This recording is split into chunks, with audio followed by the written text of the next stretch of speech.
अस्सलाम वालेकुम नाज़रीन। कल अंसार अब्बासी साहब का एक आर्टिकल छपा है जिसमें उन्होंने कहा कि जब फैज़ हमीद को गिरफ़्तार किया गया तो उस वक्त मुझे बताया गया कि 9 मई के हवाले से कोई शवाहिद मौजूद नहीं हैं। और फिर कल शहज़ाद इकबाल साहब के प्रोग्राम में शरीक हुए।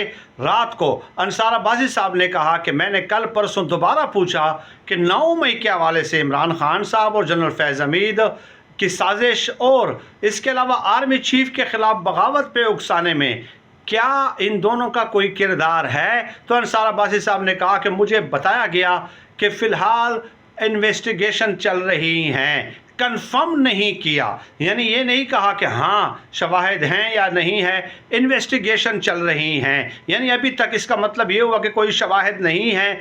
ये कल के जलसे से भी इमरान खान साहब के लिए बड़ी खुशखबरी है और नून लीग पे बिजलियाँ गिरा दी हैं अंसार अब्बासी साहब ने ये खबर देकर।